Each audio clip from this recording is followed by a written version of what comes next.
Hey, welcome to this episode of Happy in 15.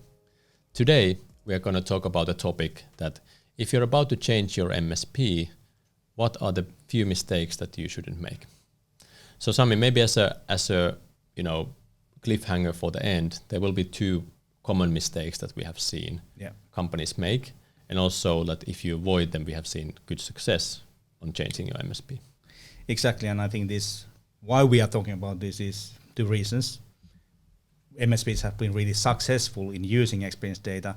And on the other hand, when there is now the economic situation what it is, many organizations, both MSPs, CSIs, and enterprises are more focused on making the current way of working, a current vendor collaboration work better. Yeah. So maybe trying to avoid the costly MSP change or RFPs and so all that, and make it work with the current vendor. Yeah. So that's why we selected this issue to be talked exactly today. Yeah. And as this is the IT Experience podcast, so what we also found from our global IT Experience benchmark is that companies with outsourced service desk improved happiness more than those with internal service desks. So there is also a huge possibility to create good experience with an outsourced MSP or GSI. Yeah.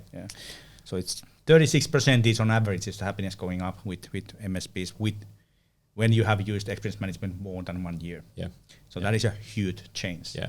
But let's tie this into a real customer story, a real data. So this is from a anonymous customer of ours. And as you can see, there's the big pink arrow that highlights when an MSP change happened. Yeah. And you can really point it out on the big drop in the experience graph. Yeah. But I think to fully understand this, I think we need to go 18 months backwards and to understand that why does the story need to start there? So do you want to explain that? What is the kind of maybe the first point that we are talking about here is that what if you would try to avoid the MSP change? Yeah. So what we have seen happening quite often is that collaboration or reputation of the MSP is not really working in a way that the customer would be trusting the vendor.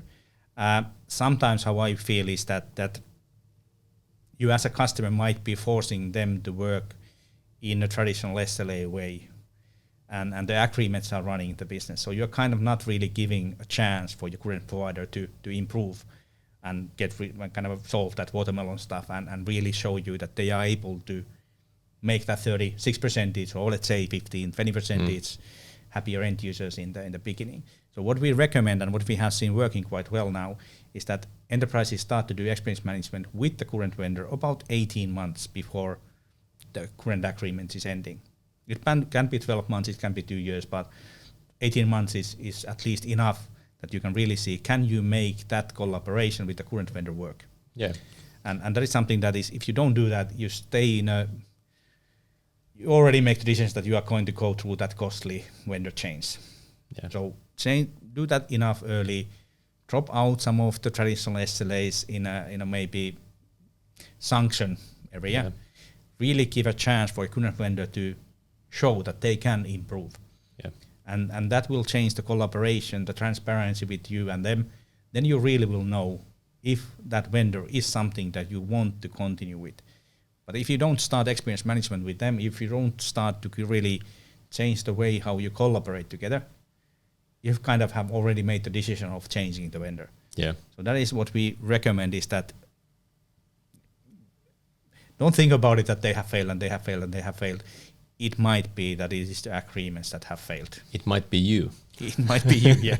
But it's a very complicated situation because sometimes that relationship with the customer and vendor that is so, there is no trust at all. Yeah. And that is so terrible to see. Sometimes, yes, it might be that you as a customer are not willing to give them a chance. Yeah. But we would recommend to do that because that MSP change, CSI change is very costly. Yeah. So if you give them a possibility, it might be that you are both in a total different level. And kind of a good way to start doing that, that we have seen that our customers and their vendors have been starting this journey, even if they haven't really been talking the same language, is to actually use the free ITXM Foundation certification that is online in the ITXM Academy. There's a link on the show notes. Just to get that common understanding that why are we trying to do this. Yeah. So if both of you and your vendor do that, and you start talking about the similar language, and then you start kind of learning the ways of working. What if we start to work this way? It will also help you, even if you go to the next step and you decide to change the vendor. Yeah, and I think that is the kind of the benefits of experience management in MSP changes. Firstly, maybe avoiding that change in the beginning. But the second one is that now when you have done that, let's say 6 months before you send that RFI or RFP out, you have an understanding what has to be improved. You understand more what is your current channel experience and that kind of stuff. You understand what is working and what is not. So you can write that RFP in a way that the experience management or end user experience is part of it.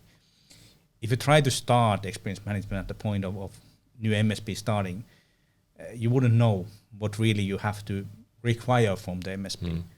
And that understanding is making those RFPs much more valuable and easier to respond from the vendor side as well. Yeah, and I think if we go back to the graph, we take a little bit look at it. And again, if you don't see the graph in the audio podcast, please go check out the YouTube channel. You can see it there.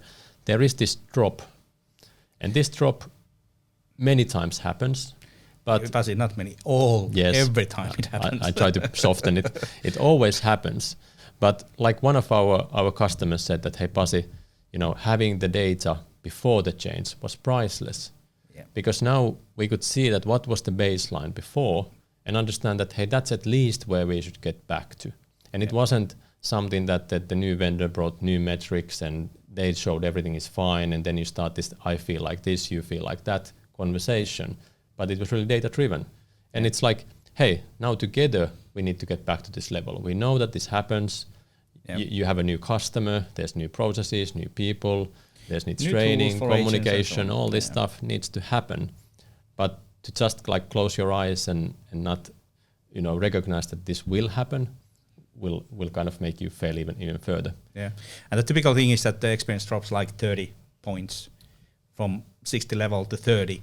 So it is quite big drop. Yeah. And as I said, it will always happen. Yeah. But how fast you recover from that is a question how you run that collaboration. We have once seen that it was only like 3 weeks that drop. Yeah. But that customer had a war room with the new vendor to go through experience data on daily basis. Yeah. So they really focused on that one. Yeah. Longest cases I think are like 6 months. Yeah. The case we have in the slide is about 2-3 months when they got to the same level. Yeah. So but the thing is that you have to focus on this one to really get it up. Yeah. Because it's the new vendor, they cannot know your people, your business, your tools in a level that the earlier one did. Yeah. Again, and going back that if you would have made right focus decisions with the earlier provider, maybe you would be even higher level. Yeah, and I think this is a trend that we now see with the new customers as well. Was just doing a kind of info session, training session for a new customer and their vendor. And there's an episode that we did earlier called that Get to the ITXM bus. Yeah, and they use this metaphor that, hey, now we have this experience thing ongoing, and we are going from stop to stop. And now, dear vendor, we are at your stop, and we wish that you come to the bus with us. Yeah. So kind of highlighting that this is a common thing. And then there were, of course, many of these questions: what about these SLAs, and what about this? And it was about, well, we will learn. We will let's start working on it. Let's just start this cooperation, and here is the data. Let's start using that one, and it's not opinions that matter now. Yeah, yeah. And hey, there is also for people who are interested about what happens if you get that 36% increase. We just 1-2 weeks ago we made an episode about our live webinars about how you use our data or tool in the MSP collaboration. So if you want to have a really practical view on how experience data is used in that MSP collaboration, then you can see that half an hour webinar from our learning center. All right, but then maybe it was about learning and then managing the change. Anything else like you see that what happens during the dip or afterwards? So I think it's what really is the value of experience management in MSP and customer collaboration is transparency and common focus decisions from after that transparency. But if you don't do the transparency part so that everybody understands the data same way, there is no way that your collaboration will change. Yeah. And you talked about already that somebody's just shouting, doing decisions based on no.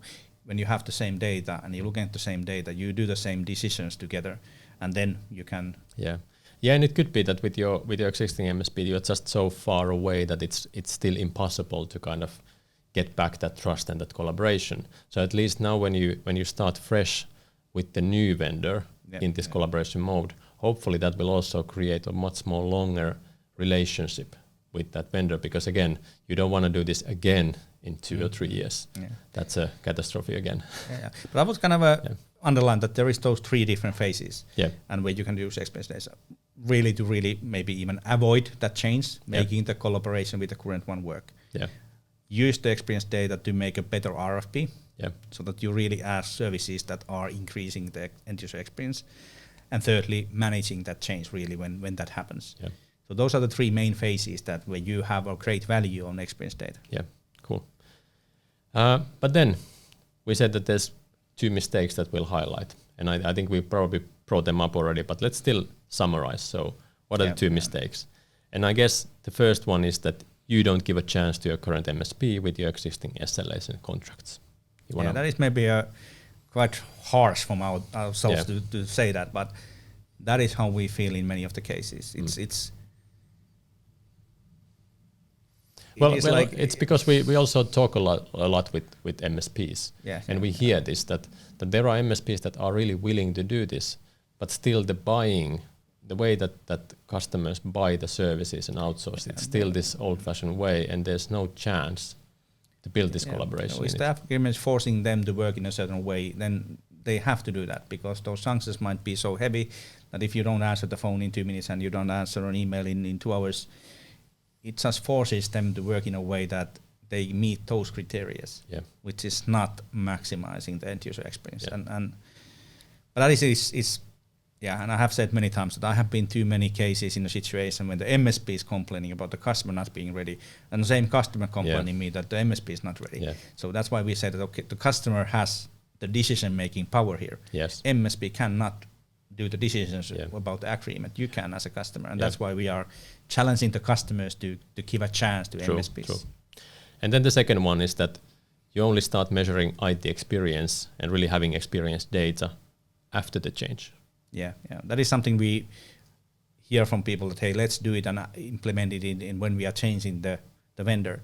But then you are both, the vendor and you are learning at the same time of using that data. And you will have the same drop, even though you haven't measured that drop. You will be starting in a quite bad experience. And if you are both at that time learning of using how the experience data can help you, that drop will be a longer one. Yeah. So that's why we challenge our customers or prospects to start earlier, so that your core team at least will know how to use the experience data before you have a new MSP in. Yeah. Not so many of the MSPs yet have really kind of a ways of working on. They haven't maybe have certified on the ITXM framework, so on. So it is still very often that customer has a responsibility of understanding it as well. Yeah. Good thing is that many of the MSPs and our partners are now really focused on this one. So not always you have to teach them, but let's be also like, we know that the listeners, sometimes this is like given that now we are going to change. Yeah. So even we are talking here 18 months, at least have few months of baseline data before you do the change. So that you see where you were. Yeah. Because at least then you know what was the experience of the end users before we did this thing, and did it have an impact, and what kind of impact? If you don't know that, like you said, it's just, you are blind. Yeah. I still remember, this is already several years ago, one of our customers made an MSP change, and we noticed from the data, at that time we was a very, very small company, I was still looking at the data from the customers, like, oh no, what has happened? The experience of end users has dropped like 30 points. Yeah. We called that customer. Yeah. What is going on? They said, no, everything is okay. We are really happy with the product. Explain me. We just changed the MSP, and if I wouldn't have this data, I would just have those rumors coming from the organization giving me bad feedback. Now I know where we have to improve. Yeah. And that was the first time we really understand the power of experience management throughout the change. Cool. But it's a sorry to be kind of giving you a hard time this time for audience and the customers that you will have that drop and you have to do the change, but it's just how we feel. Yeah. But hey, again, more than happy to be challenged by customers and MSP and talk about this. And I think this is one area that will be growing in our prospect and customer base now in the coming months. Cool. But hey, hope you enjoyed this episode. And as Sami said, you can challenge him, you can challenge us. Come talk to us if you see it nowadays also in the events. Happy to have a chat. But I think that's it for this episode. So stay safe and stay happy.